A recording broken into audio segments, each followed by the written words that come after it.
ہسپتال کے کوریڈور میں موت سا سناٹا تھا۔ ایسے میں وہ اپنی سرخ آنکھیں اس بند دروازے پر ٹکائے جانے کن سوچوں میں گم تھا۔ گھر کے کسی فرد نے اس کی طرف دیکھنا بھی گوارا نہ کیا۔ اس کا بس نہیں چل رہا تھا کہ اندر جا کر اس کی ساری تکلیفیں خود پر لے لیتا۔ اس نے اپنے ہاتھوں کی طرف دیکھا جس پر اس کی متاع جان کا خون لگا ہوا تھا۔ وہ اپنی سوچوں میں اس قدر مگن تھا کہ اسے ارد گرد کا بالکل بھی ہوش نہ تھا۔ اس کے کانوں میں اس کی کھلکھلاتی ہوئی آوازیں گونج رہی تھی۔ پھر یکدم اس کی آنکھوں کے سامنے اس کا روتا ہوا چہرہ لہرایا اور ساتھ ہی اس کی درد میں ڈوبی آواز اس کے کانوں میں گونجی، میں آپ کو کبھی بھی معاف نہیں کروں گی۔ آپ نے میری محبت میں شراکت کی ہے، مجھے بغیر میرا قصور بتائے اتنی تکلیف دی ہے۔ آپ ایک دفعہ مجھے میری غلطی تو بتاتے۔ آپ خود میرے قریب آئے، خود اپنی عادت ڈالی اور اب اس مقام پر آ کے مجھے تنہا کر دیا جہاں میری واپسی کا کوئی دروازہ ہی نہیں، اور یہ دروازے آپ نے ہی تو میرے لیے بند کی ہیں، مجھے یقین دلا کر کہ ہر مقام پر میرا ساتھ دیں گے۔ پر آپ نے اپنے ایک بھی وعدے پر پورا نہیں اترے۔ دیکھنا ایک دن آپ سے اتنی دور چلی جاؤں گی کہ آپ چاہ کر بھی مجھے واپس نہیں لا سکیں گے۔ اس کی آنسو سے بڑی آنکھیں اس کے سامنے لہرا رہی تھی۔ اس کا بس نہیں چل رہا تھا کہ وقت کے پیچھے جا کر سب ٹھیک کر دے۔ وہ اس قدر خود میں مگن تھا کہ شہید صاحب کا غصے سے اس کے دیکھنا بھی، اس کی طرف بڑھنا بھی محسوس نہ کر سکا۔ شہید صاحب اس کے نزدیک آتے اسے پیچھے کی طرف دھکیلتے ہوئے بولے، آپ یہاں کیوں آئے ہمارا تماشا لگانے کھڑے ہو؟ اب یہاں کیوں ہمارا تماشا لگانے کھڑے ہو؟ یہی تو تم چاہتے تھے، مجھے تکلیف دینا، جو تم بہت اچھے سے دے چکے ہو۔ صرف مجھے نہیں، اپنے پورے گھر والوں کو اب تم جا سکتے ہو، کوئی بھی تمہیں نہیں روکے گا۔ بہت اچھا کام کیا تم نے۔ مجھے یہ سوچتے ہوئے بھی شرم آ رہی ہے کہ تم میرے بیٹے ہو۔ ایک دفعہ اس باپ کی طرف بھی دیکھ لو جن کی زندگی کا کل سرمایہ اندر لیٹا وہ معصوم وجود ہے، جسے اس سب کے بارے میں رتی برابر بھی نہیں پتا تھا۔ تو بتاؤ کیسا بدلا اس معصوم سے؟ ضروری نہیں جو تم نے دیکھا، جو تمہیں بتایا گا وہی صحیح ہو، کبھی کبھی حقیقت کچھ اور بھی ہو سکتی ہے۔ تم نے مجھے اس قدر مایوس کیا کہ میں تمہاری شکل بھی دیکھنا نہیں چاہتا۔ یزدان نے ایک بے بس نظر اٹھا کر سامنے اپنے چاچو کی طرف دیکھا جن کے کندھے آج کچھ اور جھکے ہوئے لگ رہے تھے، پھر ایک نظر اپنے داغ جان پر ڈالی جن کی تو جان بسی تھی اس معصوم میں۔ وہ کچھ بھی کہے بغیر وہاں سے نکلتا چلا گیا۔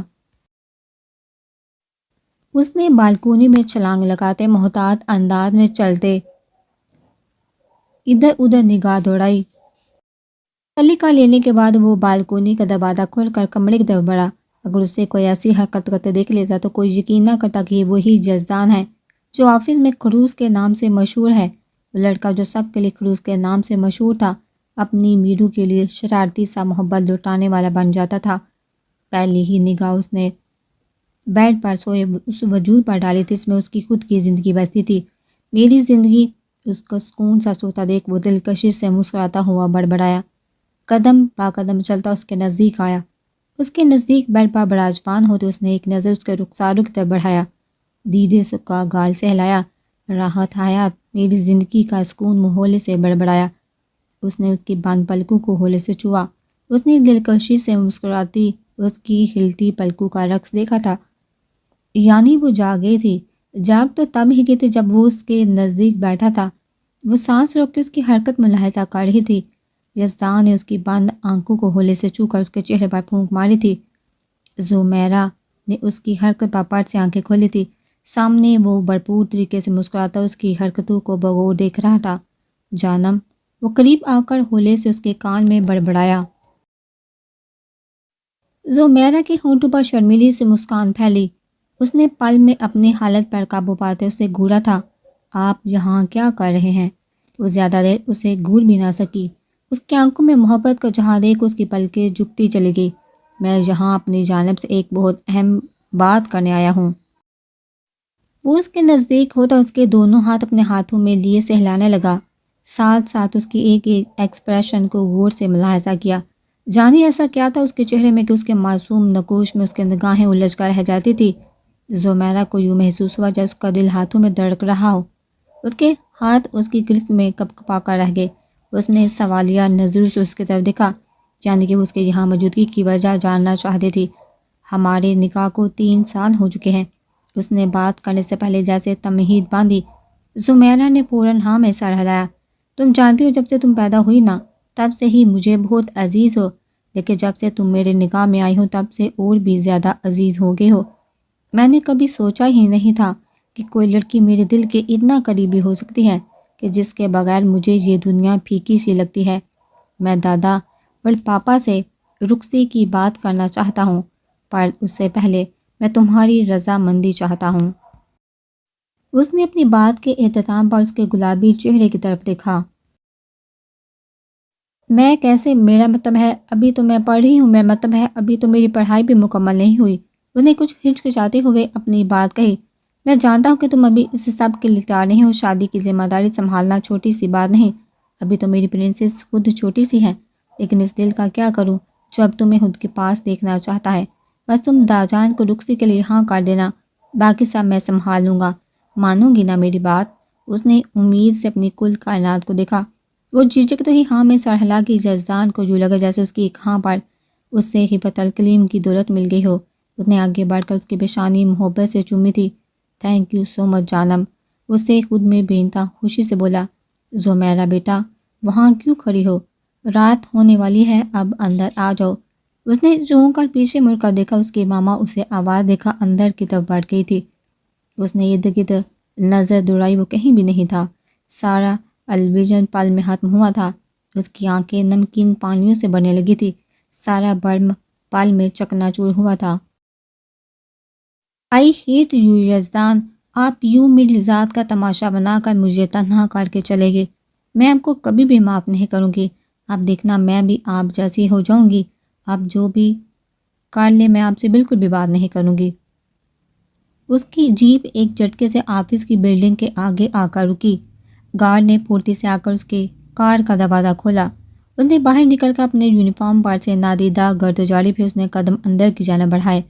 وہ جہاں جہاں سے گزر رہا تھا سارا اسٹاف اسے کھڑا ہو کر سلام کر رہا تھا۔ وہ شاذ و نادر ہی یہاں آتا تھا۔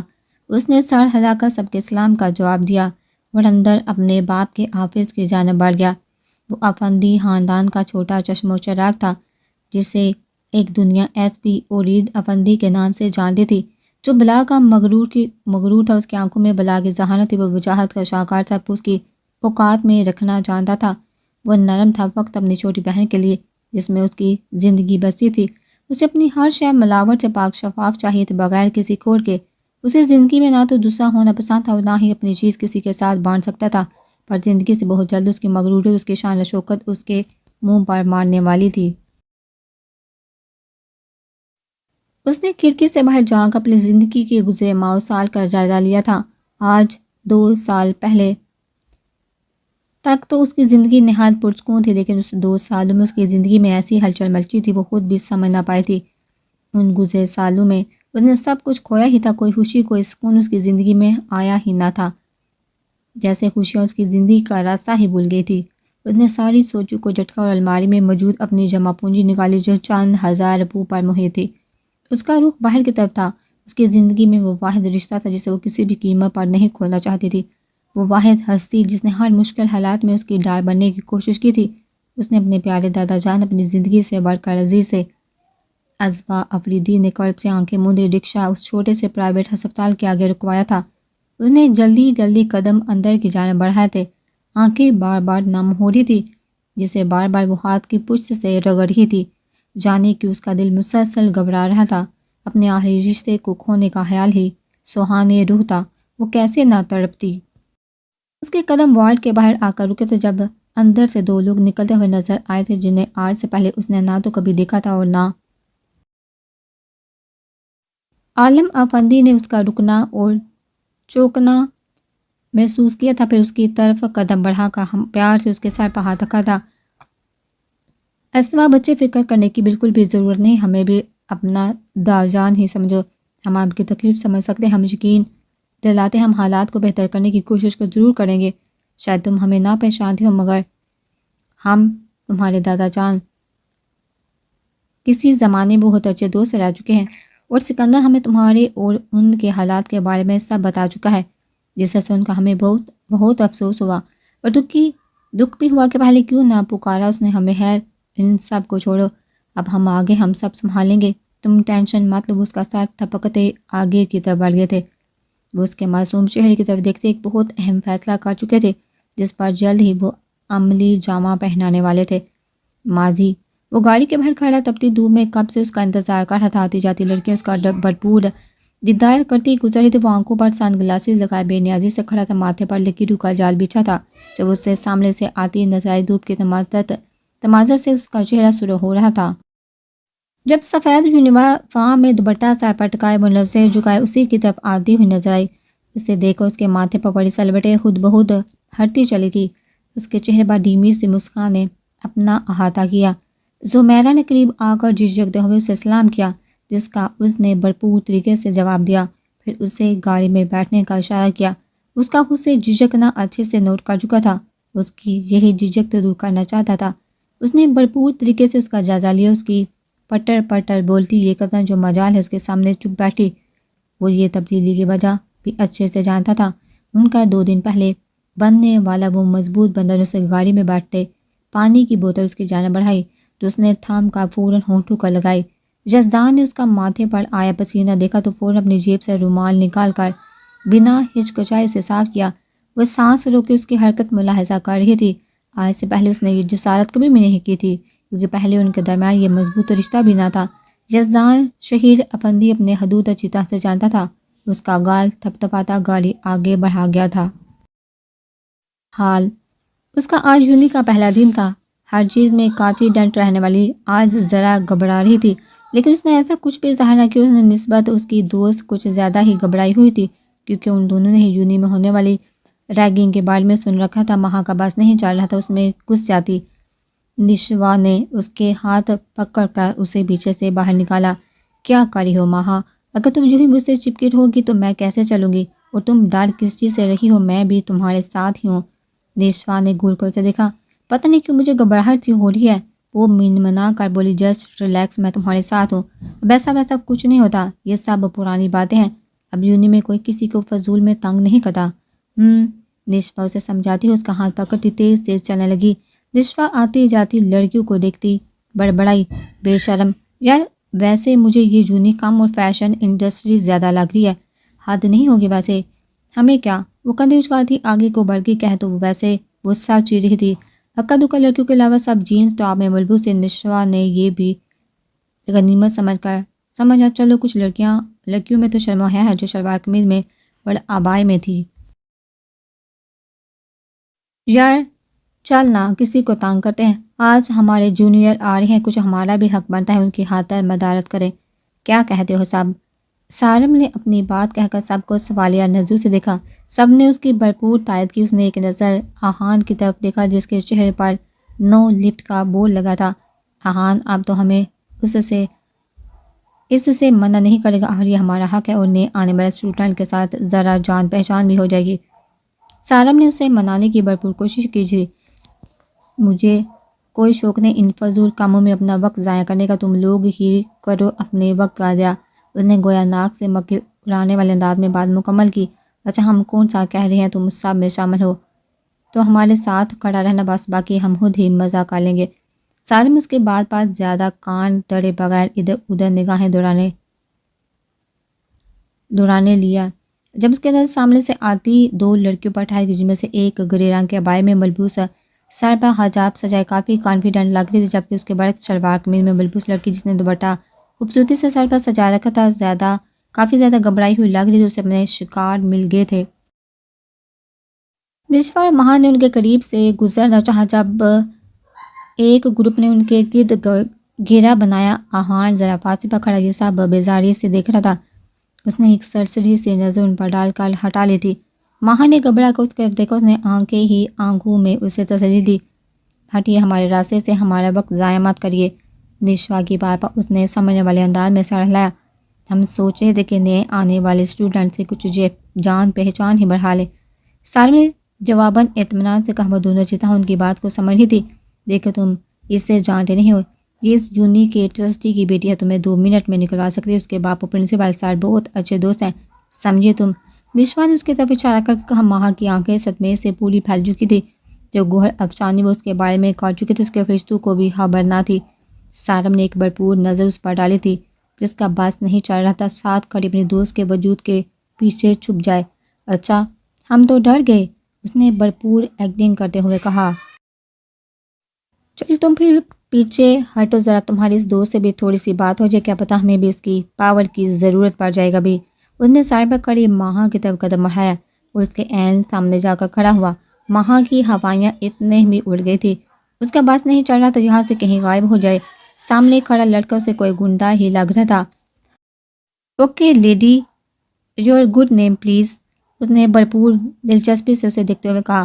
ابھی وہ کچھ بولتی اس سے پہلے ہی نشوا ایک بار پھر اس کے درمیان آ چکی تھی۔ دیکھو مسٹر، بہت ہو گیا تمہارا، تمہیں نظر نہیں آ رہا وہ تم سے بات نہیں کرنا چاہتی، ایکچولی وہ تم جیسے لچے لپنگے کو دیکھا ذرا گھبرا گئی ہے، اب شرافت سے ہمارا راستہ چھوڑو۔ اس نے انگلی اٹھا کر اسے وارننگ دی۔ وہ ماہا کی ڈرپوک نیچر سے واقف تھے، اس لیے فوری ان کے درمیان کودی۔ آہان ذرا فاصلے پر کھڑا اس چٹاک پر کی لڑکی کی تیزی سے چلتی زبان کب سے ملاحظہ کر رہا تھا۔ پہلی نظر میں ہی وہ اسے زہر سے بھی زیادہ بری لگی تھی۔ اسے ایسی تیز سراز لڑکیاں انتہا سے زیادہ بری لگتی تھی جو آگے پیچھے دیکھ کر بغیر اپنی زبان کے جوہر دکھاتی تھی۔ وہ چند قدموں کا فاصلہ طے کرتا ان تک پہنچا، اس کی آخری بابا سارم کو بھی بے تحاشا سا آیا تھا، کہاں سے وہ اس سے لچے لپنگا لگ رہا تھا۔ اس سے پہلے وہ کچھ کہتا آہان ان کے نزدیک پہنچ چکا تھا۔ بہت سن لی تمہاری بکواس، ذرا سوچ سمجھ کا بولا کرو، اگر تمہاری جگہ کوئی لڑکا ہوتا تو اب تک میں اس کا منہ توڑ چکا ہوتا۔ میں اپنے دوست کے معاملے میں بہت پوزیسو ہوں، سمجھی، اب اپنی شکل گم کرو، امید ہے تمہاری شکل اب ہمیں دیکھنے کو نہیں ملے گی۔ آہان بدتمیزی سے اسے وارن کرتا بولا۔ اسے اپنی زندگی میں چند لوگوں ہی عزیز تھے، ان میں ایک سارم بھی تھا، اس کا جگری دوست، اس کے ہر راز کا واقف، اس کی زندگی کی ہر سچائی سے آشنا۔ نشوا نے کچھ کہنے کے لیے منہ کھولا جب ماہا نے بس اس کا بازو تھام کر اسے کچھ بھی بولنے سے روکا، بولا بینچ کا رہ گئی۔ ماہا نے اسے کھینچ کر وہاں سے لے جانا چاہا جب کسی نے اسے بہت شدت سے دھکا دیا۔ وہ اپنا توازن برقرار نہ رکھ پائی، اس سے پہلے وہ زمین بوجھ رہی تھی، کسی نے اس کا ہاتھ تھام کر اسے گرنے سے روکا اور ایک جھٹکے میں اسے سیدھا کھڑا کیا۔ اسی لڑکے نے اسے گرنے سے بچایا جو ابھی اس کی بے عزتی کر رہا تھا۔ کیا تکلیف ہے تمہارے ساتھ؟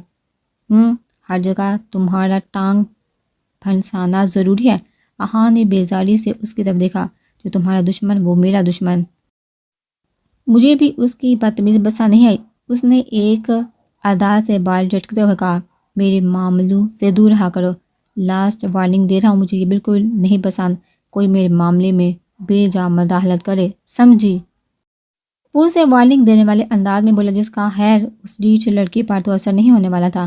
اس نے سارم کو اشارہ کیا، وہ بغیر کسی کی طرف دیکھتے وہاں سے نکلتے چلے گئے۔ اس وسیع اور حویلی میں افندی خاندان سالوں سے آباد تھا۔ عالم افندی اور صدف کے 3 بیٹے تھے، سب سے بڑے شہیر افندی، اس سے چھوٹے کبیر افندی اور سب سے چھوٹے شاویز افندی، جن سے ان کی محبت مثالی تھی۔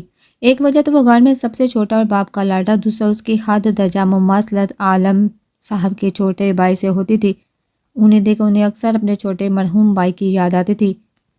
شہیر افندی کی شادی عائشہ سے ہوئی تھی جن کا ایک ہی بیٹا تھا، یزدان شہیر افندی۔ گھر کا پہلا چشم و چراغ ہونے کی وجہ سے وہ اپنے داجان کا خوب لاڈلا تھا۔ شہیر اور کبیر کی شادی ایک ساتھ ہی ہوئی تھی۔ کبیر کی شادی ان کی مرضی سے ان کی یونیفالو حاجہ سے ہوئی تھی جن کی 2 اولادیں تھیں۔ بڑا بیٹا اورید افندی جو یزدان سے محض 5 ماہ چھوٹا تھا، اور اس سے چھوٹی نشوا افندی جو گھر میں سب سے چھوٹی تھی۔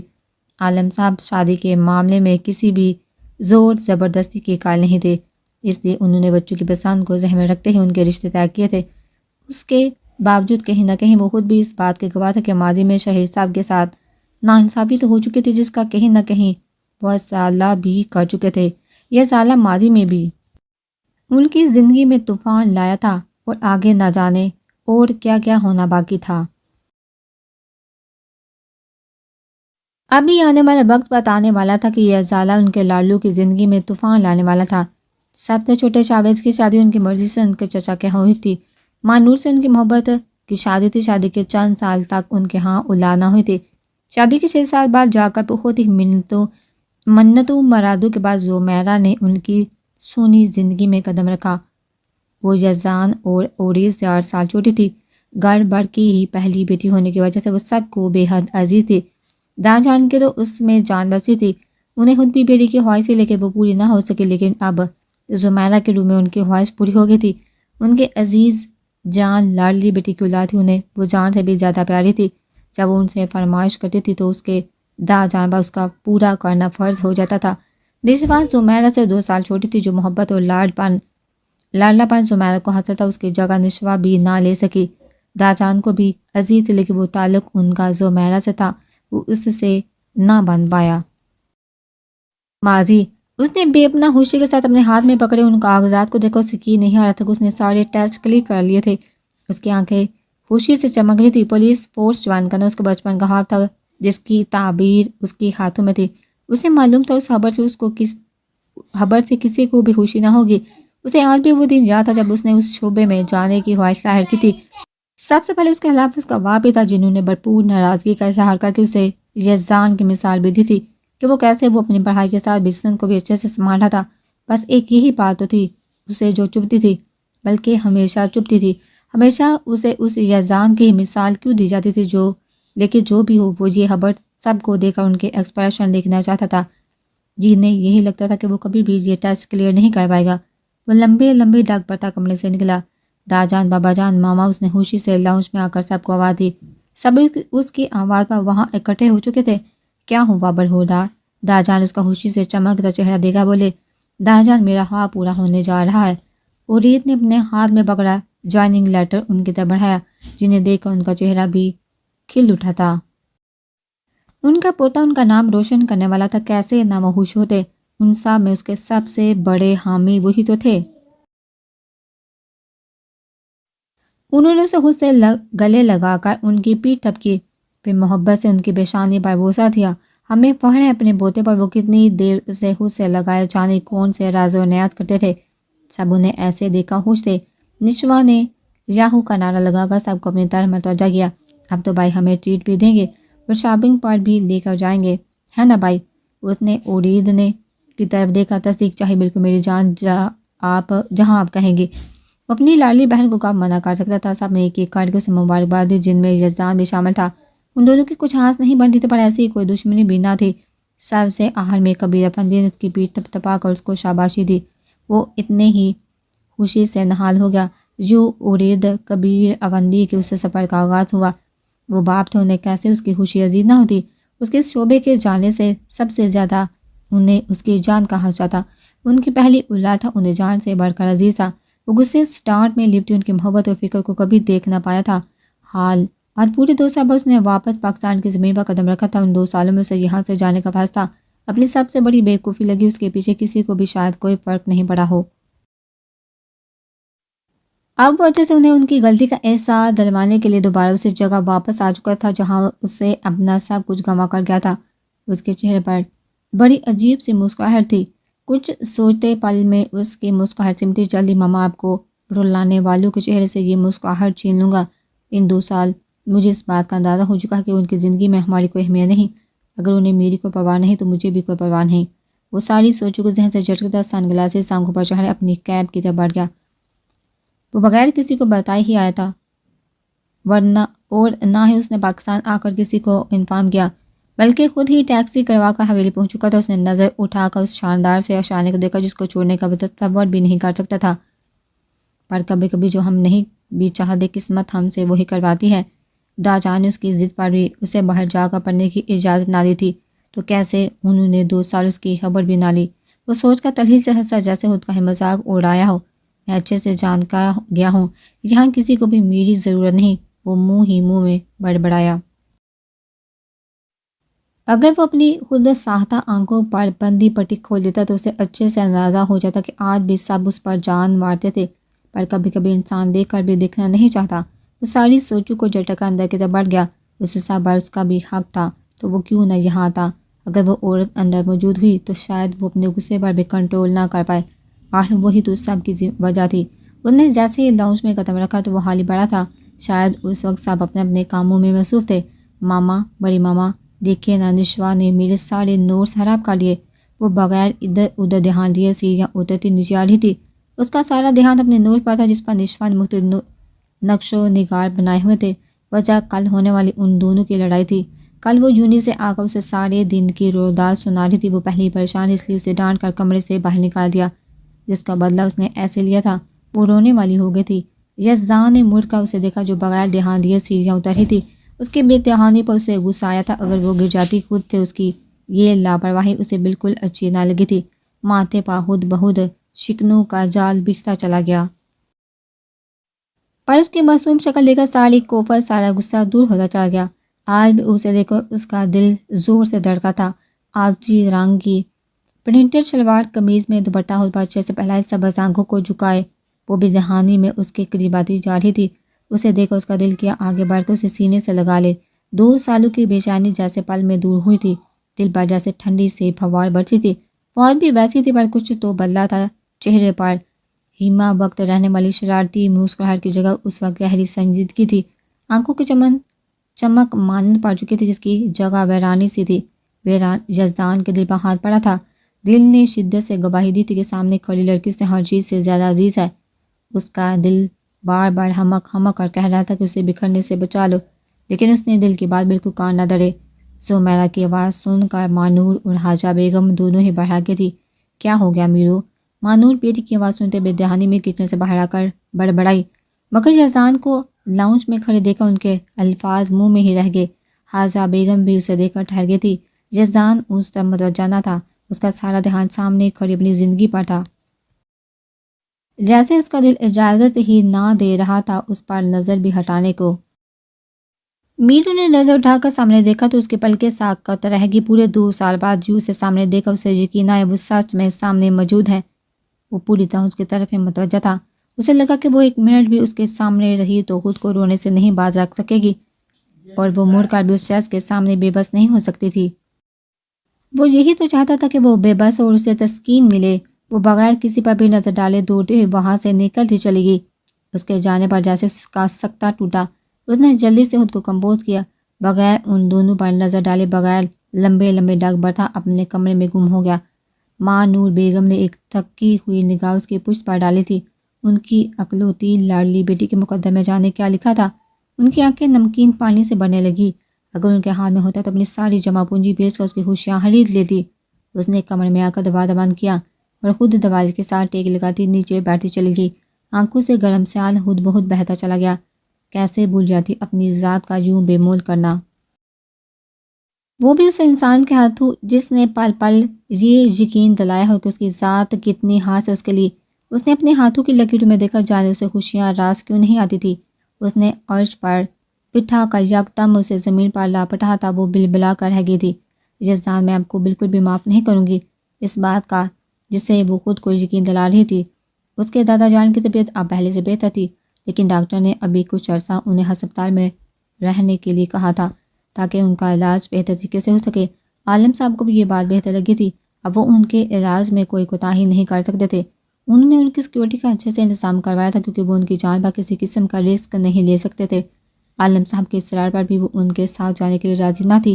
اسے ڈر تھے کہ وہ لوگ اگر اسے ڈھونڈتے ہوئے پہنچ کے اس کے دادا جان کچھ کر دیا تو وہ کیا کرے گی۔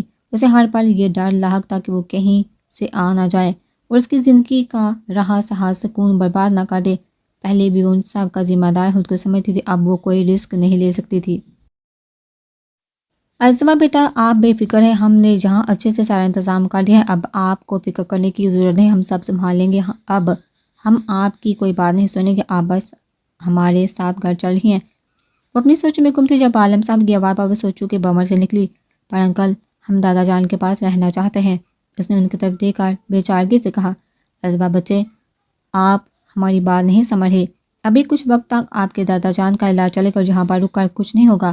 اب وہ پہلے سے بہتر ہیں اور ہم آپ کو روز آپ کے دادا جان سے ملوانے کے لیے لے آئیں گے۔ اس کا سر تپا کر آگے بڑھ گئی۔ ازوا بے بسی سے ہسپتال کے بند دروازے کو دیکھ کر ان کے پیچھے چل بڑی تھی۔ تاجان ازوا کو لے کر حویلی پہنچ گئے تھے۔ ازوا نے سر اٹھا کر اس عالیشان سی حویلی کو دیکھا، اس کی آنکھوں میں حسرت ہی حسرت تھی۔ اس کا بھی چھوٹا سا آشیانہ تھا، اس نے کبھی بھی دولت عیش و آرام کا خواب نہیں دیکھا تھا۔ اسے تو زندگی میں بس سکون چاہیے تھا اور وہی اس کی زندگی میں نہیں تھا۔ اس نے ساری سوچوں کو جھٹکا اور داجان کے ساتھ اندر کی طرف بڑھ گئی۔ داجا نے پہلے اس سب کو اس کے بارے میں بتا چکے تھے. سب نے بہت گرم جوشی سے اس کا استقبال کیا. نشوا نے پورے دل سے اسے خوش آمدید کہا تھا. داجا نے چاروں اور نگاہ دوڑائی پر انہیں میرو کہیں نظر نہ آئی. میرو کدھر ہے؟ انہوں نے سوالیہ نظروں سے مانور بیگم کی طرف دیکھا. اسے پتا تھا کہ ازوا آنے والی ہے، پھر وہ کیوں نہ آئی؟ حالانکہ وہ اس سے ملنے کے لیے کافی ایکسائٹیڈ تھی. اس سے پہلے وہ کچھ کہتی. یزدان عجلت میں سیڑھیاں اترتا نیچے آئے. سب کو ایک جگہ اکٹھا دیکھ وہ ایک نئے چہرے کو دیکھ کر بھی اس نے کوئی خاص دھیان نہ دیا. اس کی بلا سے کچھ بھی ہو گھر میں اسے اس سے سب سے کوئی سروکار نہیں تھا. اس نے کوئی نوٹس لیا ہو یا نہ، لیکن داجان اسے دیکھ کر کھل اٹھے تھے. اتنے ٹائم بعد اسے سامنے دیکھا انہیں یقین ہی نہ ہوا کہ وہ لوٹ آیا ہے.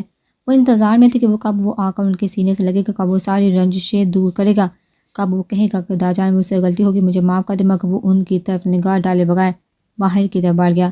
داجان کے چہرے کی خوشی پل میں مانت پڑ گئی تھی. سب نے داجان کے ساتھ یزدان کا یہ رویہ نوٹ کیا. انہیں یوں یزدان کا سب کو اگنور کرنا بالکل بھی پسند نہ آیا تھا. یہ سب ہی اپنی اپنی جگہ خاموش رہے.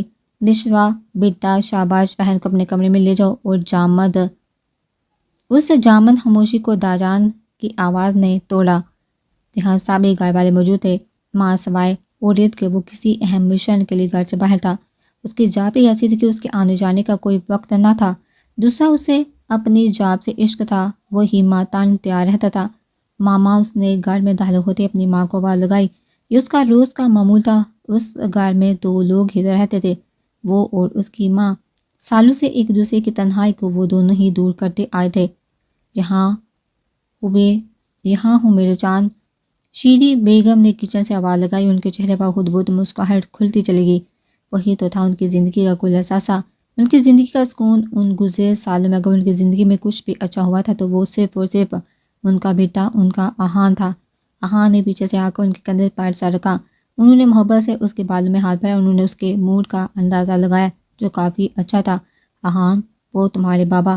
ابھی وہ بات مکمل کرتی وہ درمیان میں ہی بول اٹھا. پلیز ماما، میرا موڈ اچھا ہے اور میں استحراف نہیں کرنا چاہتا. ماما، ہم اپنی زندگی میں خوش ہیں. مجھے نہیں چاہیے ان کا ساتھ اور نہ ہی ان کی ہمدردی. میری فیملی آپ ہے، میں خوش ہوں ایسے ہی. پلیز اب ان کی کوئی بات نہیں کرنا مجھ سے. جب مجھے ان کی ضرورت تھی تب کہاں تھے وہ؟ ان کے کندھے سے سر اٹھا کر سنجیدگی سے بولا. وہ اسے دیکھ کر رہ گئی. وہ بھی اپنی جگہ ٹھیک تھا. کیا عمر تھی ابھی اس کی جو وہ اتنا سنجیدہ ہو گیا تھا؟ انہوں نے اس کی آنکھوں میں دیکھا جو آنسو ضبط کرنے کے چکروں میں لال ہو رہی تھی. انہیں بھی ساتھ اس پر ترس آیا. اچھا چھوڑو ان سب کو، تم اپنا موڈ خراب مت کرو میرے بچہ. شاباش، جلدی سے فریش ہو کر آ جاؤ، آج تمہاری فیوریٹ بریانی بنائی ہے. اس کے ماتھے پر بکھرے بال پیچھے کرتی محبت سے ماتھے پر بوسہ دیتی ہوئی بولی. ممتا بڑے اس لمس کو محسوس کر کے وہ بھی پرسکون ہوا. ابھی آیا فریش ہو کر، اب جلدی سے کھانا لگا دے، بہت بھوک لگی ہے. وہ لاڈ سے بولتے اپنے کمرے کی طرف بڑھ گیا. اس کی پشت کو دیکھا انہوں نے خود سے عہد کیا کہ اب وہ اس معاملے میں اس سے کوئی بات نہیں کریں گی، کیونکہ وہ جانتی تھی یہ بات اسے تکلیف دیتی تھی. انہوں نے یہ معاملہ خدا کے سپرد کیا. وہ سر جھٹکتی ساری سوچوں کو ذہن سے نکال دی، کھانا لگانے لگی. ماضی، یزدان کی کزن یعنی اس کے ماموں کی بیٹی اور وہ ان کے گھر پر موجود تھی. ان دونوں کی اتنی دوستی دیکھ کر داجان کے دل کو دھڑکا سا لگا کہ کہیں ماضی خود کو دہرانے والا تو نہیں، کہیں ان کی بچی کی خوشیوں کو نظر تو نہیں لگنے والی. اسی ٹینشن میں ان کی طبیعت اتنی خراب ہوئی کہ انہیں ہسپتال لے کر جانا پڑا. ڈیڈ کیسی طبیعت ہے داجان کی؟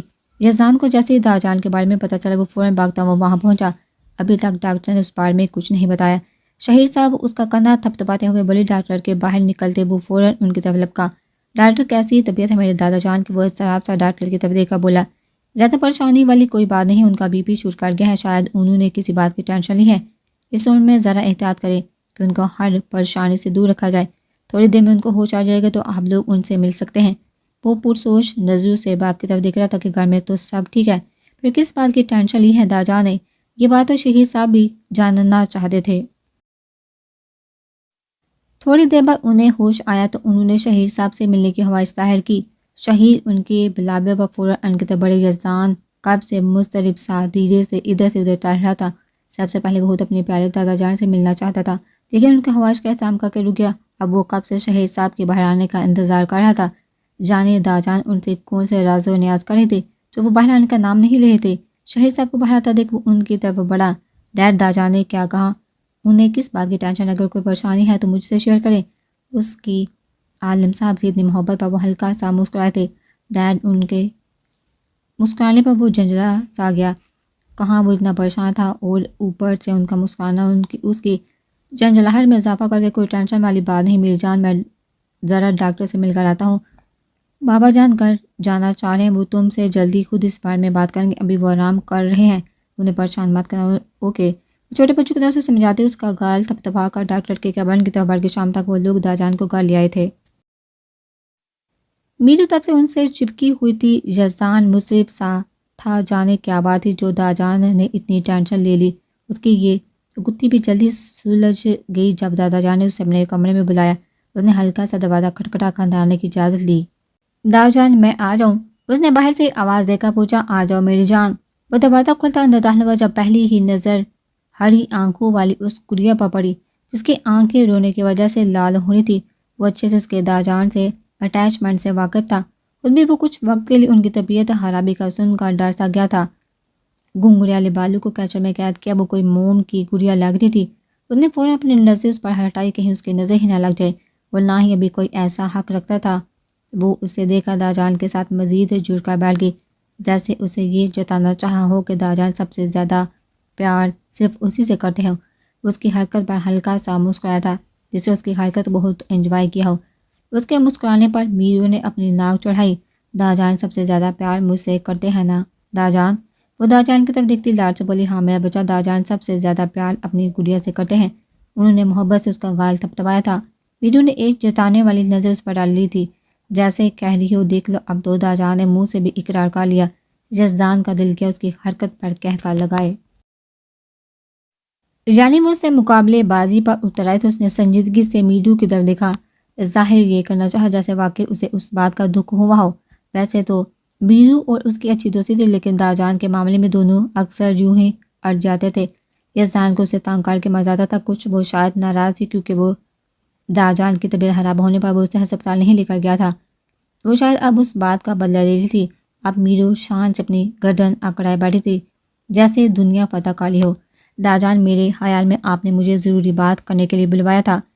دادی پوتی کو زار و نیاز کرتے دیکھ وہ چتانے والے انداز میں بولا۔ ہاں یزدان، آؤ میری جان، وہاں کیوں کھڑے ہو، اپنے داجان کے پاس آ کر بیٹھو۔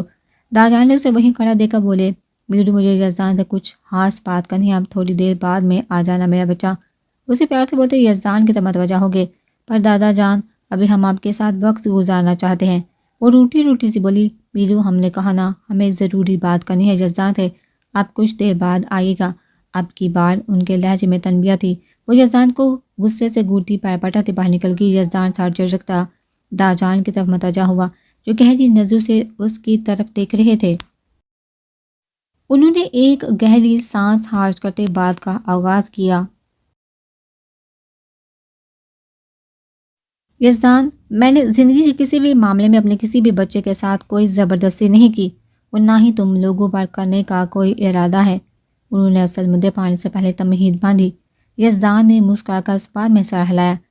اس سے بہتر کون جان سکتا تھا کہ بے شک وہ اصول پسند تھے، پر سب سے بلا کی محبت کرتے۔ تمہیں شاید یہ سب بہت جلدی لگ رہا ہوگا کہ داجان کو جانے کس چیز کی جلدی ہے، پر جو چیز میں دیکھ رہا ہوں شاید وہ تم نہ دیکھ پاؤ۔ میں تمہارے آگے دو راستے رکھوں گا، کون سا راستہ چننا ہے یہ تم پر ہے۔ تم پر کسی قسم کا کوئی دباؤ نہیں ہوگا، بے فکر ہو۔ یزدان کے ماتھے پر لکیروں کا جال بکھرا۔ وہ سمجھ نہیں پایا جب وہ ایک بار پھر گویا ہوئے۔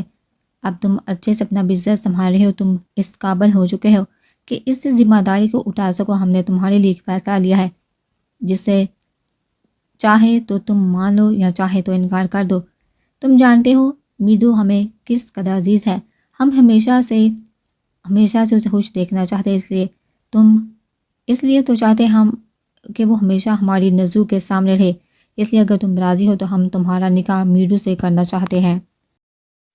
ہم پھر سے کہہ رہے ہیں تم پر کوئی زور زبردستی نہیں، اگر تمہیں کوئی اور پسند ہے ہم تب بھی انکار نہیں کریں گے، یہ زندگی بھر کا فیصلہ ہے۔ سوچ سمجھ کر جواب دینا، مدیمے سے مسکراتے ہوئے بولے، پر اندر سے ان کا دل ڈر بھی رہا تھا کہ کہیں واقعی وہ انکار ہی نہ کر دے۔ یزدان کو سچ میں یقین آیا، کیا خدا اتنا بھی مہربان ہوتا ہے، بل مانگے اس کی محبت اتنی آسانی سے اس کی جولی میں ڈال دی جائے گی۔ وہ کچھ بھی بول نہ سکا، وہ خود کو یقین دلانا چاہ رہا تھا کہ داجان نے جو کہا کیا وہ سچ ہے۔ ان کی عمر میں اتنا فرق تھا، اس سے اسے خدشہ تھا کہ داجان اپنی لاڈلی کے لیے کوئی اور فیصلہ نہ کر لے۔ ویسے بھی وہ صحیح وقت کا انتظار کر رہا تھا جب وہ داجان سے اس بارے میں بات کرتا، مگر اسے کیا خبر تھی کہ قدرت اس پر اتنی مہربان ہے کہ بن مانگے ہی اس کی محبت اس کی جولی میں ڈال دی جائے گی۔ اس کو خاموش دیکھا داجان کو دکھ ہوا کہ شاید اسے ان کی بات اچھی نہیں لگی۔ کوئی بات نہیں بچے، اگر تمہارا انکار ہے تب بھی ہمارا پیار تمہارے لیے کبھی کم نہیں ہوگا۔ اگر تم نہیں تو ارید سے کریں گے ہم میرو کا نکاح۔ ہمیں یقین ہے اسے کوئی اعتراض نہیں ہوگا۔ ان کے چہرے پر ابھی بھی وہ دھیمی سی مسکان تھی، وہ اکثر اسے دیکھ کر ان کے چہرے پر آتی تھی۔ داجان کے بعد اس کے ڈیلے نقوش پورن تنے تھے، وہ کیسے اپنی محبت کسی اور کی جولی میں ڈال سکتا تھا؟ کسی قیمت پر نہیں، بے شک میرو اس رشتے پر راضی نہ ہو، پر وہ ہر حال میں صرف اس کی تھی، یہ اس کی سوچ تھی۔ وہ فوراً ان کے قدموں میں بیٹھ کر ان کا ہاتھ تھام گیا۔ داجان مجھے صرف میرو چاہیے، کوئی اور نہیں، وہ صرف میری ہوگی، ہے نا داجان؟ وہ کسی ضدی بچے کی مانند بولا۔ مجھے نہیں پتا آپ کو میرے کس انداز سے لگا کہ میری زندگی میں کوئی اور ہے داجان۔ بہت سالوں سے میں اسے چاہ رہا ہوں، پر کسی کے سامنے کبھی ذکر نہیں کیا کہ کوئی غلط نہ سمجھے۔ پہلے میں اس کے قابل بننا چاہتا تھا، پھر اسے اپنی زندگی میں شامل کرنا چاہتا تھا۔ داجان آپ میرو کو مجھے دے دے، میں اسے بہت خوش رکھوں گا۔ وہ امید بھری نظروں سے انہیں دیکھ رہا تھا۔ داجان تو خوشی سے نہال ہو گئی، انہیں اور کیا چاہیے تھا؟ ان کا پوتا ان کا مان رکھ رہا تھا۔ اسے خوش رکھنا میرے بچے، اسے روتا ہوا نہیں دیکھ سکتے ہم۔ وہ پڑتے جذبات سے اس کے پیشانی چومتے ہوئے بولے، وہ بلا کب اسے اداس یا روتا ہوا دیکھ سکتا تھا؟ وہ تو ہمیشہ ہنستی ہوئی اچھی لگتی تھی۔ اس کا مسکراتا چہرہ آنکھوں میں لاتے اس نے خود ہی ایک عہد کیا تھا کہ وہ اسے کبھی نہیں رلائے گا، کبھی کوئی غم یا تکلیف اس کے نزدیک نہیں آنے دے گا، اور یہ وعدہ وہ خود ہی بہت بری طرح توڑنے والا تھا۔ جب سے میرے کو داجان کے خواہش کے بارے میں پتہ چلا تھا، وہ چلے پیر کی بلی کی طرح یہاں وہاں منڈلا رہی تھی۔ سوچ کے ہی اس کی حالت پتلی ہو رہی تھی۔ خود کو اور یزدان کو ایک ساتھ سوچ کر اس نے جرجری دی، بیٹھ جا یا بھی پیر دکھنے لگے گے۔ نشوا جو کبھی اسے پیدل مارچ کرتے دیکھ رہی تھی، آخرکار جھنجھلا کر بولی۔ نشوا میرو سے 2 سال چھوٹی تھی، اس کے باوجود بھی ان میں بلا کی دوستی تھی۔ نشوا یہ تو میرے ساتھ زیادتی ہے، تم ہی بتاؤ ذرا، اس عمر میں کسی لڑکی کی شادی ہوتی، میری ساری دوستیں میرا مذاق اڑائیں گی۔ وہ رو دینے والے انداز میں بولی، شادی نہیں صرف نکاح۔ میری پیاری آپ بھی ذرا تھوڑی سی تصحیح کر لے کے دادا جان، اتنے بھی ظالم نہیں کہ اتنی جلدی آپ کی شادی کروا دے۔ نشوا نے فوراً اس کی تصحیح کی۔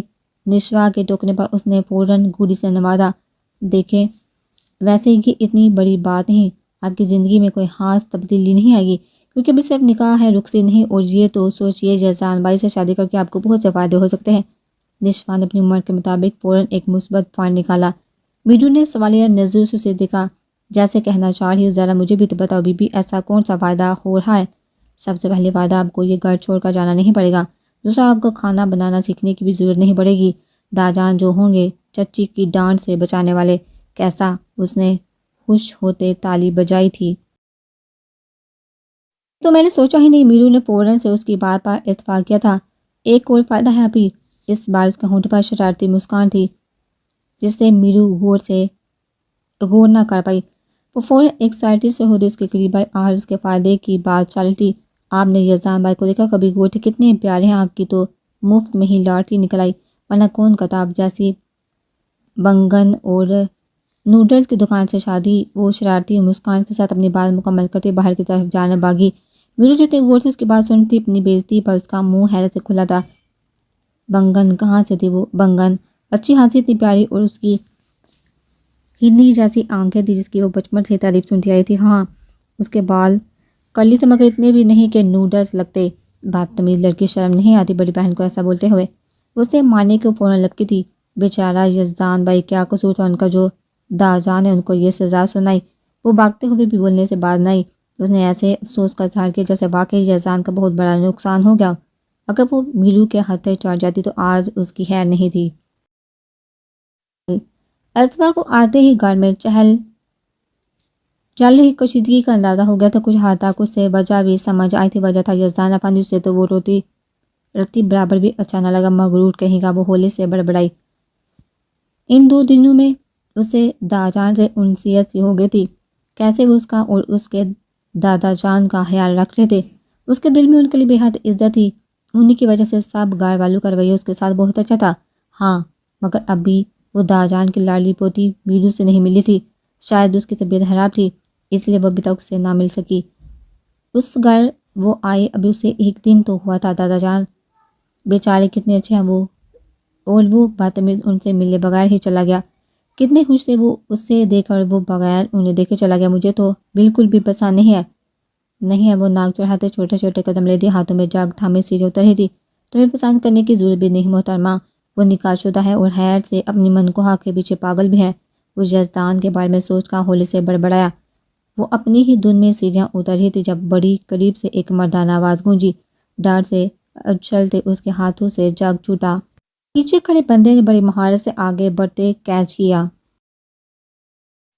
اسور کے دونوں ہاتھ اس کے لبوں پر تھے، جبکہ وہ خود پیچھے مڑتے ٹکر ٹکر اسے گورے تھی۔ کون؟ وہ خود کو سنبھالتی ہولے سے بڑبڑانے والے انداز میں بولی، جلاد۔ وہ یک لفظی جواب دیتا۔ وہ ہاتھ میں پکڑا جگ اس کے ہاتھ میں تھما تھا۔ اسے حیران پریشان چھوڑتا سیڑھیاں اترتا نیچے کی طرف بڑھ گیا۔ وہ حیرانی سے اس کی پشت کو گور کر رہا ہے کہ اس کی آنکھوں میں الجھن سی تھی۔ جب سے اپنے داجان کی طبیعت کے سنبھلنے کے بارے میں پتہ چلا تھا وہ کچھ حد تک ریلیکس تھی۔ اسے ان لوگوں کی شان و شوکت دیکھ اس بات کا اندازہ تو ہو گیا تھا کہ یہاں کم از کم اس کی عزت تو محفوظ ہے۔ وہ کالی یہاں تک تو کبھی نہیں پہنچ سکتا۔ ارید کچھ دیر پہلے تھکا ہارا پولیس اسٹیشن سے واپس آیا تھا۔ اس کا ارادہ فریش ہو کر کچھ دیر لان میں واک کرنے کا تھا جو اس کا روز کا معمول تھا۔ اس کی نوکری ایسی تھی کہ اس کے آنے جانے کی کوئی روٹین نہ تھی۔ اپنے اسی ارادے کو پیراہن پہناتے وہ نیچے کی جانب بڑھا جب سیڑھیوں پر ایک لڑکی تھی جو نشوا اور میرو تو بالکل نہیں تھی۔ وہ جو کوئی بھی تھی وہ سیڑھیاں اترتے ساتھ ساتھ بڑبڑا بھی رہی تھی۔ اس کی سست رفتاری پر اسے غصہ آ رہا تھا۔ اس کے پیچھے کھڑے اس کے اترنے کا انتظار کر رہا تھا جو خود میں مگر جانے کون سے جہاں کی سیر کو پہنچی تھی۔ گھر والوں سے اسے اس لڑکی کی بابت پتہ چل چکا تھا۔ وہ شاید داجان کی کسی دوست کی پوتی تھی۔ اس کا ان سب سے کوئی لینا دینا نہیں تھا، اس لیے اس نے زیادہ دھیان بھی نہ دیا۔ جب اس کے سر پر ہٹنے کی کوئی امکان نہ نظر آیا تو وہ تھک ہار کر وہ اس سے مخاطب کر ہی گیا۔ اپنے یوں مخاطب کرنے پر اس کا خونک چہرہ دیکھا اسے ہنسی آئی تھی۔ مدھم چلتی لائٹ میں اس کے خوبصورت نقوش واضح ہو رہے تھے۔ براؤن چمکتی آنکھوں میں اس کے لیے الجھن سی تھی۔ اس کا کوئی ارادہ نہ تھا اس کی الجھن دور کرنے کا، اس لیے خاموشی سے وہاں سے نکلتا چلا گیا۔ ہاں میرے خیال میں تجھے آنٹی کی بات مان کر ایک بار ان سے مل لینا چاہیے۔ سن لو وہ کیا کہنا چاہتے ہیں، سالم اسے سمجھانے والے انداز میں بولا۔ کیا پتہ نہیں دل نہیں مانتا، اتنے سال کیوں ہمیں سب سے دور رکھا؟ آخر میرا بھی حق تھا سب کی محبتوں پر، میرا بھی دل کرتا تھا کہ کوئی میرے لاڈ اٹھائے۔ وہ عزیز سے پر لہجے میں بولا۔ بھول کیوں نہیں جاتا وہ سب میرے یار؟ آگے بڑھنے کی کوشش کر، ان کی جائیداد میں تیرا بھی حق ہے، ایسے اپنے حق سے منہ نہ مول۔ اگر حالات بہتر ہو رہے ہیں تو اسے ہو لینے دے، جب بھی ان کی بات آتی ہے تو آنٹی کو بھی چپ کروا دیتا ہے۔ اس کے کندھے کو تھپتھپاتا ہوا بولا۔ سالم مجھے جائیداد کا کوئی لالچ نہیں، جتنا خدا دیتا جا رہا ہے بہت ہے میرے لیے۔ تو نہیں سمجھ سکتا، تو ہمیشہ اپنے باپ کے سائے کی گندی چھاؤں میں رہا ہے۔ مجھ سے پوچھ یہ محرومی جس کا باپ 2 مہینوں بعد ایک دفعہ آ کر مجھے اپنی شکل دکھا جاتا تھا، اس ڈر سے کہیں اس کی دوسری بیوی اس کے بیٹے کو اس سے دور نہ کر دے، کیونکہ وہ نہیں چاہتی تھی کہ وہ ہم سے ملے۔ تو خود بتا کیا میں ان کا بیٹا نہیں تھا؟ پھر کیوں وہ میرے لیے اسٹینڈ نہ لے سکے؟ میں جانتا ہوں حالات ان کے لیے بھی سازگار نہ تھے، پر میں نے بہت زیادہ کی نہیں، بس اتنی ڈیمانڈ کی تھی کہ مجھے میرے گھر لے جاتے تاکہ میں بھی اپنے پیاروں میں رہ پاتا۔ چل یہ بھی چھوڑ، مجھے کسی بھی محبت کی ضرورت نہیں تھی، لیکن میں پل پل اپنی باپ کی محبت کے لیے ترسا ہوں۔ سالم نے اس کی طرف دکھ سے دیکھا جس کی آنکھیں آنسو ضبط کرنے کی وجہ سے لال سی ہو رہی تھی۔ سالم کی اپنی طرف دیکھنے پر وہ نظر چرا گیا۔ میں بس یہی دعا کرتا ہوں کہ سب ٹھیک ہو جائے، تجھے تیرے حصے کی ساری خوشیاں ملے۔ سالم سچے دل سے اس کی خوشیوں کے لیے دعا کرتا ہوا بولا۔ پر تجھ سے ایک بات کہوں، تو صرف خود کے بارے میں سوچا، ایک بار آنٹی کے بارے میں سوچ۔ جیسے بھی ہے وہ ان کے شوہر ہیں، ایک بار ان سے بھی پوچھ وہ کیا چاہتی ہیں۔ سالم کی باتوں نے اسے گہری سوچ میں ڈال دیا تھا۔ اس نے واقعی آج سے پہلے اس بارے میں نہیں سوچا تھا۔ اس نے ایک بار بھی جاننے کی کوشش نہ کی تھی وہ کیا چاہتی ہے۔ سالم غور سے اسے دیکھ رہا تھا جو گہری سوچوں میں گم ہو چکا تھا۔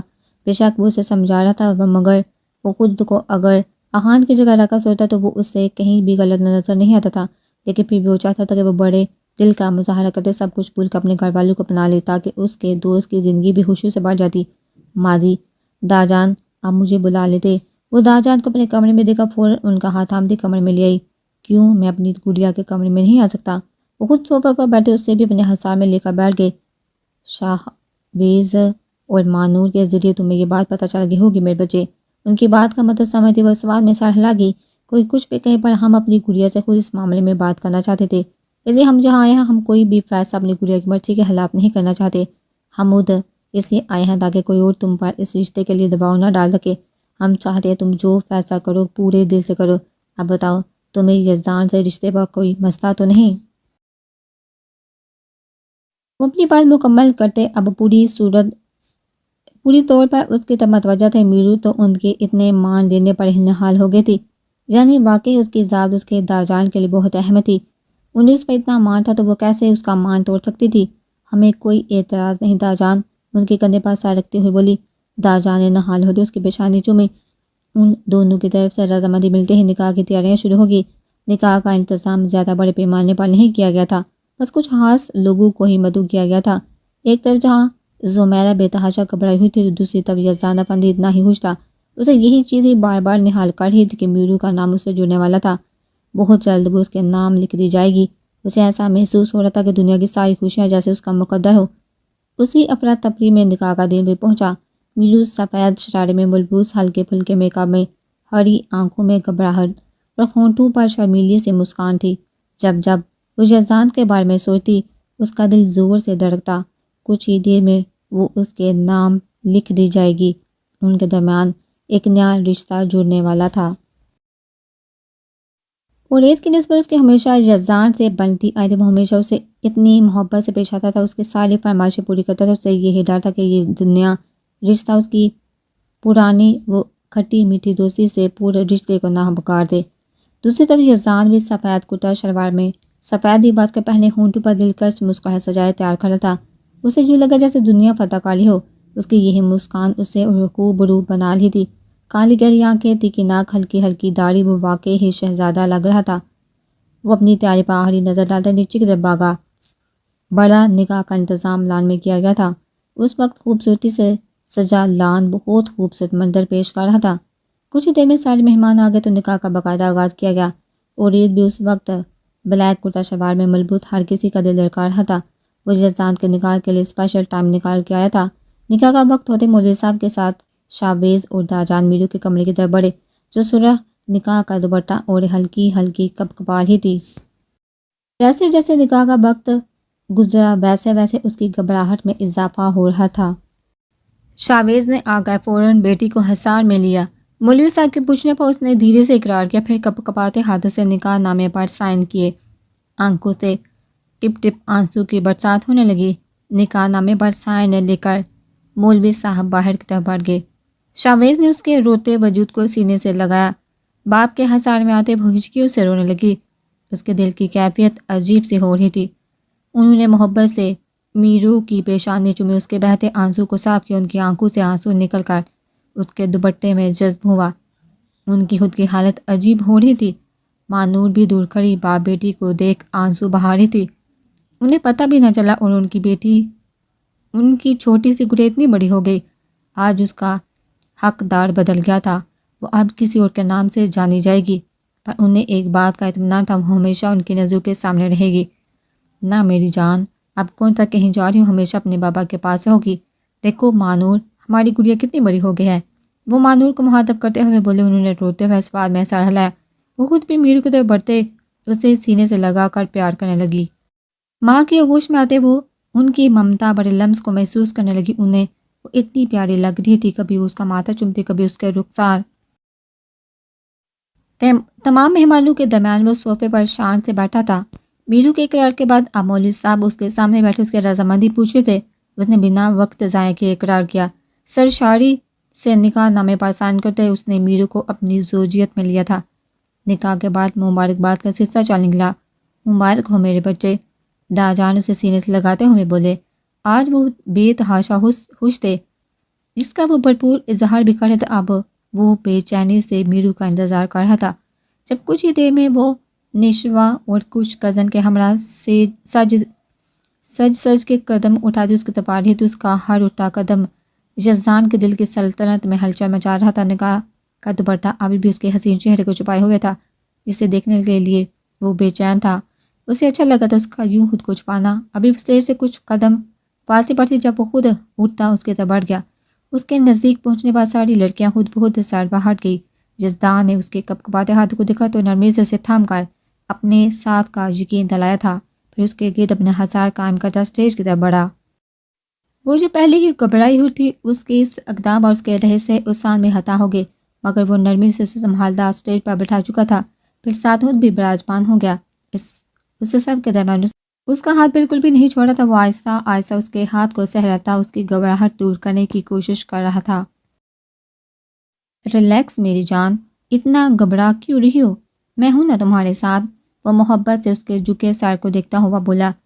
وہ بغیر کچھ بولے محض سر ہلا گئی۔ یزدان بھائی اب تو یہ پردہ ہٹائیے، آخر ہم بھی تو دیکھیں میرو کیسی لگ رہی ہے۔ سب کزن جن میں لڑکیوں اور لڑکے دونوں شامل تھے مل کر شور مچاتے ہوئے بولی، جس کے لیے وہ تیار ہوئی ہے وہ دیکھ لے گا، تم لوگوں کا دیکھنا ضروری نہیں۔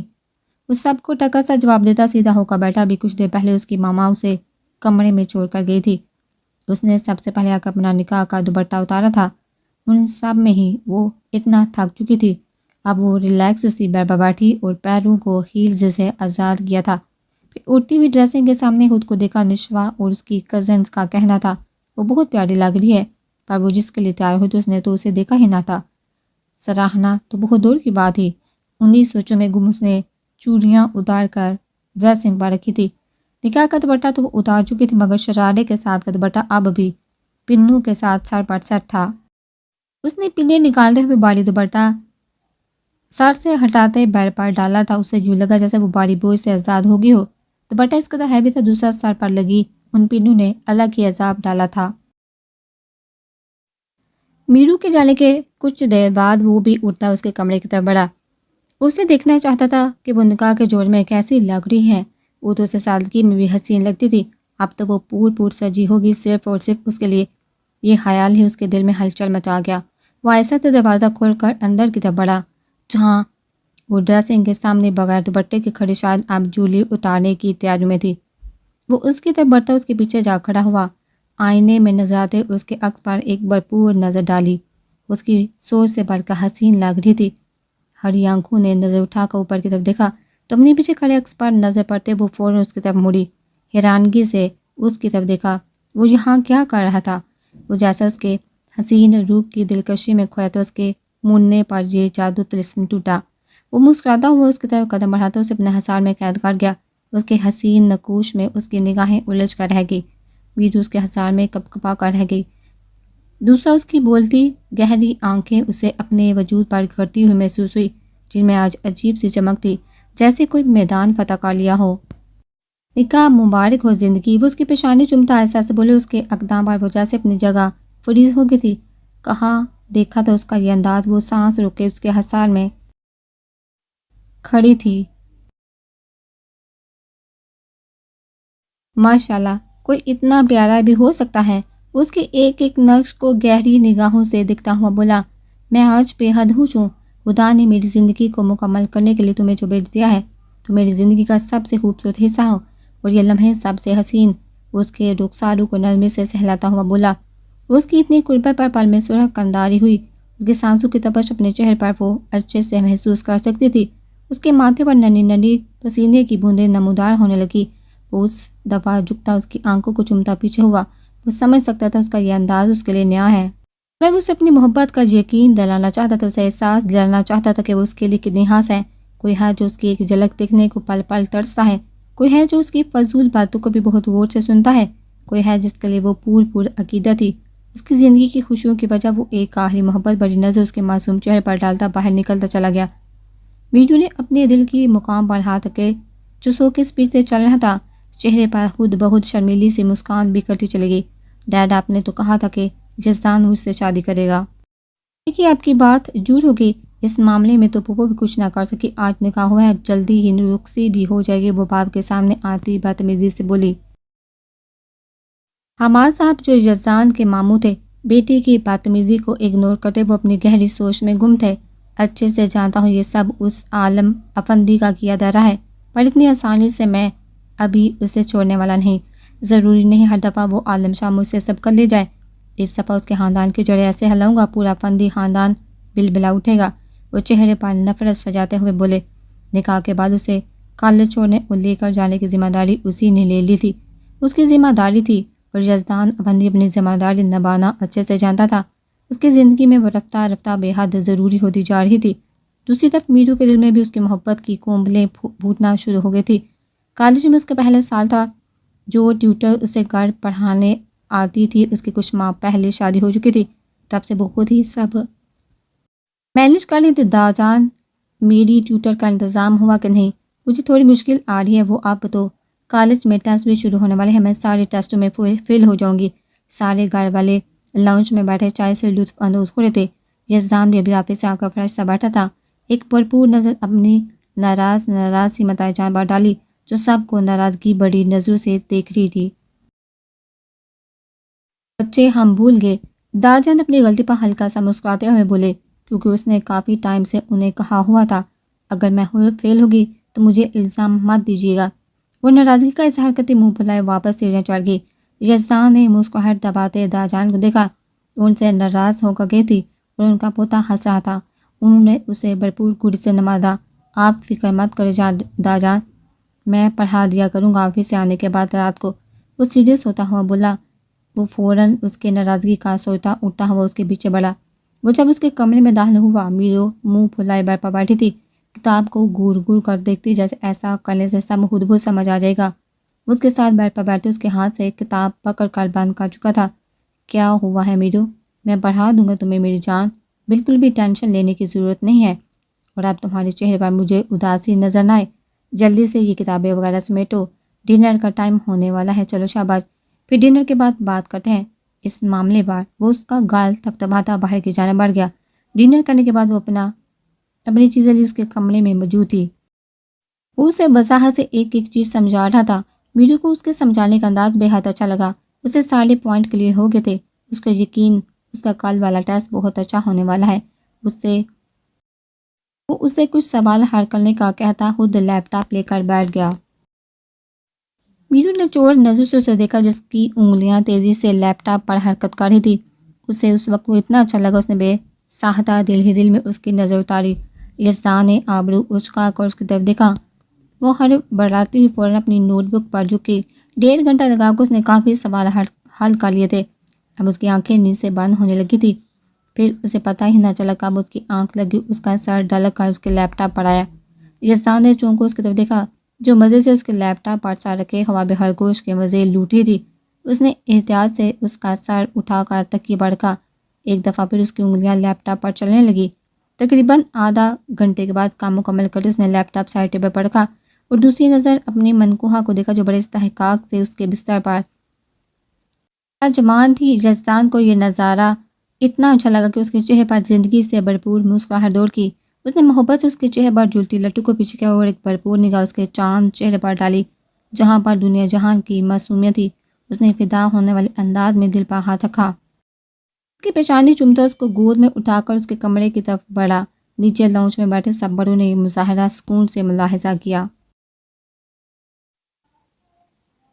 اس گھر میں ایک اور بے شرم کا اضافہ ہو چکا ہے۔ صدف بیگم دوپٹے کا کونا دانتوں میں دباتے ہوئے بولی۔ بیگم بتانا پسند کرے گی اس گھر میں اور کون کون اس رتبے پر فائز ہے؟ داجان اپنی بیگم کو دیکھتے ہوئے بولی۔ یہ اپنے چھوٹے صاحبزادے جو بھول گئے کیسے شادی کے لیے اتاولا ہو رہا تھا، روز ہمارے کمرے کا چکر لگاتا تھا، اور شاہبیز کی طرف دیکھتی مسکراتی ہوئی بولی۔ شاہبیز نے ماں کی بات سن کر پاس بیٹھی اپنی بیگم کو محبت بڑی نظروں سے دیکھا۔ یزدان اس سے بیڈ پر لٹا کر اس کے قریب ہی گھٹنوں کے بل بیٹھ گیا۔ نظریں اس کی بند آنکھوں پر ٹکی تھی۔ تم پاگل کر دو گی مجھے، اس کی آنکھوں کو چھوتے ہولے سے بڑبڑایا۔ ابھی ایک لمبا انتظار پڑا تھا، وہ اتنی جلدی اس کے دسترس میں آنے والی نہیں تھی۔ اسے معلوم تھا داجان اس کی پڑھائی مکمل ہونے سے پہلے اسے کبھی رخصت نہیں کریں گے۔ وہ گہری سانس خارج کرتا اس کے ماتھے کو لبوں سے چھوتا وہاں سے نکلتا چلا گیا۔ عزوہ افریدی ماضی اسپیشل۔ عزوہ کا تعلق مڈل کلاس گھرانے سے تھا۔ رمیز افریدی کی 2 اولادیں تھیں، بڑی عزوہ اور اس سے 7 سال چھوٹا اس کا بھائی علی۔ ان کی ماں کا انتقال 5 سال پہلے ہو چکا تھا۔ ان کے گھر میں ٹوٹل 4 لوگ تھے: سکندر آفریدی، ازوا کے دادا جان اور اس کے پاپا اور اس کا چھوٹا بھائی علی۔ رمیز افندی انسپیکٹر کے عہدے پر فائز تھے، جہاں انہیں اپنی وردی سے عشق تھا، وہیں ازوا کے لیے وہ ان کے آئیڈیل تھے۔ چپکے چپکے اس نے کئی بار دعائیں مانگی کہ کاش اس کا شوہر بھی اس کے بابا جیسا ہو۔ ان کے گھر میں دولت کی ریل پیل نہیں تھی، اس کے باوجود وہ بڑی سکون کی زندگی گزار رہے تھے۔ ان کا گھرانہ ایک مثالی گھرانہ تھا۔ ازوا 3rd ایئر کی طالبہ تھی۔ اس کی زندگی میں ہلچل زبیر شجاعت کے آنے پر مچی۔ اس کے بابا کے کسی دوست کا بیٹا تھا، جس کی نظر ازوا پر پڑی، اسے وہ ہر لحاظ سے پرفیکٹ لگی۔ پھر رفتہ رفتہ زبیر کو اس سے محبت ہونے لگی۔ زبیر ایک کمپنی میں مناسب پوسٹ پر کام کر رہا تھا۔ ایک دفعہ ازوا کا کالج پک کرنے کے وقت وہ رمیز صاحب کے ساتھ تھا، وہیں اس کی نظر ازوا پر پڑی۔ پھر وہ ازوا کو دیکھنے کے چکروں میں کبھی کبھار بہانے سے گھر کا چکر لگا لیتا۔ یہ ایک معمولی کی طرح کا سادہ سا دن تھا، جب رات کے کھانے کے بعد سب اپنے اپنے کمروں کی طرف بڑھ گئے۔ ازوا بھی اپنی کتابیں لے کر پڑھنے کے لیے بیٹھ گئی۔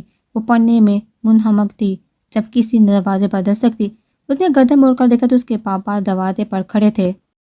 آئیے نہ، کوئی کام تھا؟ وہ کرسی سے اٹھ کر ان کے نزدیک آئے۔ تم سے کچھ بات کرنی تھی بچے، ادھر ہمارے پاس آ کر بیٹھو۔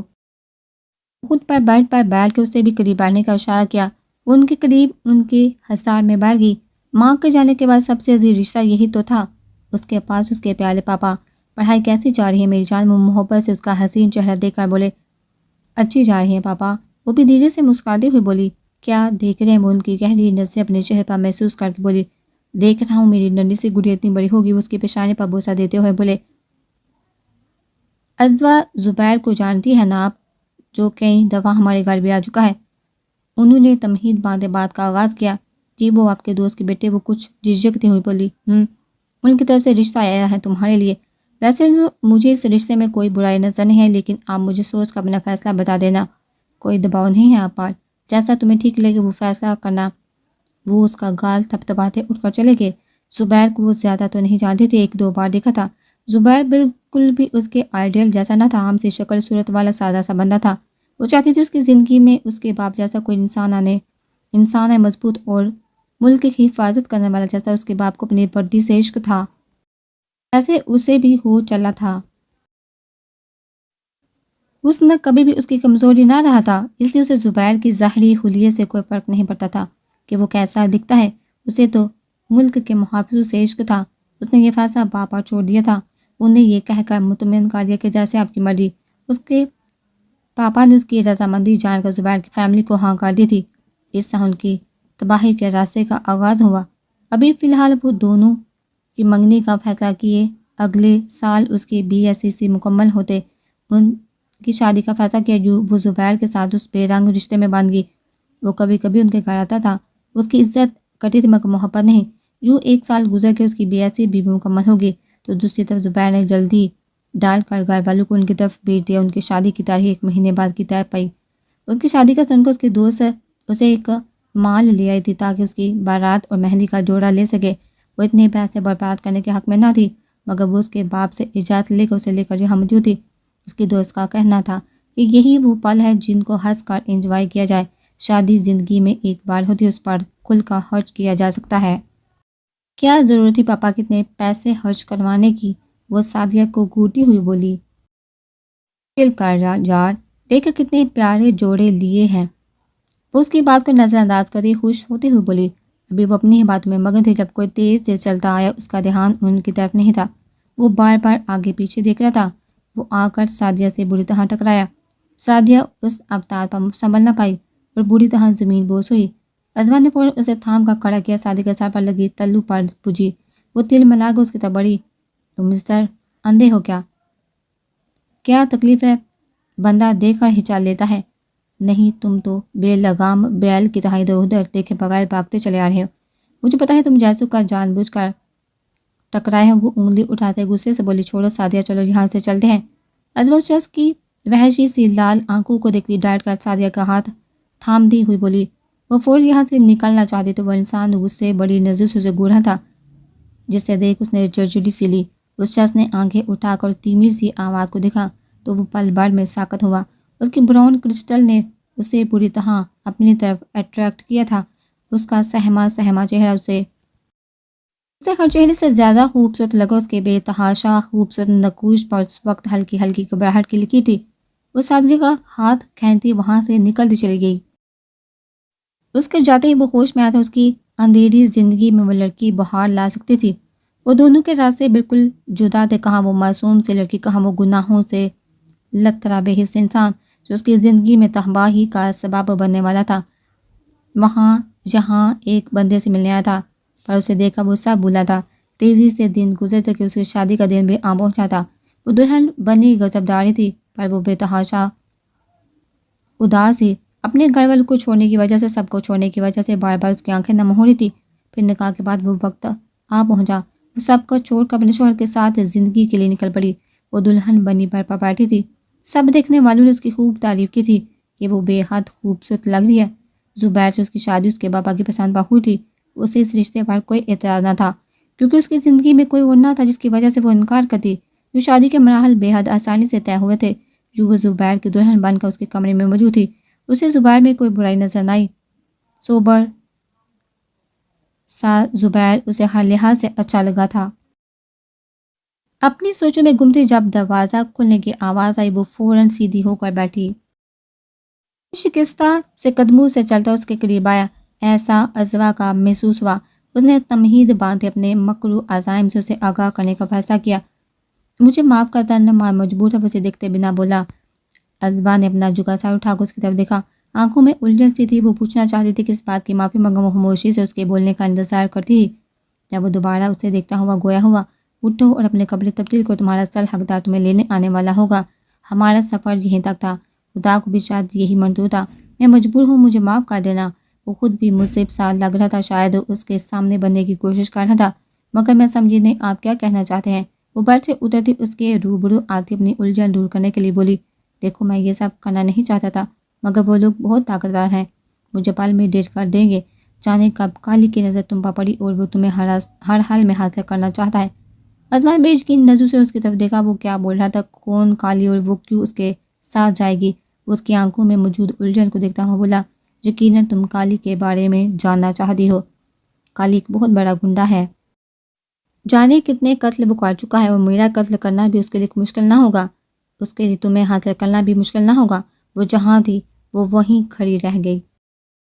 جب وہ 3 دن پہلے ہوئے حادثے کے بارے میں بتانے لگا، جب وہ آفس سے باہر نکلا تو کالی کے لوگ اسے کڈنیپ کر کے اپنے باس تک لے گئے تھے، جس نے اسے ازوا سے شادی کے بعد اس کے حوالے کرنے کی ڈیمانڈ رکھی، جسے سنتے وہ ہتھے سے اکڑا تھا۔ اس پر اسے جان سے مارنے کی دھمکی، اس کے بہن کو اٹھوانے کی دھمکی دی۔ ڈرپوک سا زبیر فوراً سے ڈر گیا، اور انہوں نے جتنی رقم اسے آفر کی، وہ کبھی بھی زندگی میں اتنی جلدی وہ رقم کما نہیں سکتا تھا۔ اسے یہ ڈیل ہر لحاظ سے فائدہ مند لگی۔ وہ آنسو سے بڑی آنکھوں سے اس کی طرف دیکھ رہی تھی۔ کیا سامنے کھڑا انسان اس کا محافظ تھا، جو پیسوں کی خاطر اس کا سودا کرایا تھا؟ اس کے بابا نے تو کہا تھا کہ اس کا شوہر ہر سرد اور گرم میں اس کی حفاظت کرے گا، کبھی بھی اس کا کوئی آنچ آنے نہیں دیکھا۔ جیسے بچپن اس کے بابا نے اسے ہر حالات سے بچایا تھا۔ اس کے بابا کی باتوں میں جو خوش فہمی اس کے دل میں جاگی تھی، پل میں چکنا چور ہوئی۔ اگر محافظ ایسے ہوتے ہیں تو اسے نہیں چاہیے تھا اپنی زندگی میں ایسا کوئی محافظ۔ اس کی آنکھوں میں ذرا بار بھی ندامت نہ تھی۔ تو پہلے جو وہ مضطرب سا لگ رہا تھا، اب اس کی آنکھوں میں محض پیسوں کی ہوس نظر آئی۔ ازوا کے تن بدن میں جیسے آگ سے لگے، کتنی آسانی سے وہ یہ بات کر گیا تھا۔ اس نے پوری قوت سے اس کے منہ پر تھپڑ مارا۔ بے غیرت انسان، تمہیں شرم نہیں ہے؟ میں تمہاری عزت ہوں اور تم میرا ہی سودا کر کے آئے۔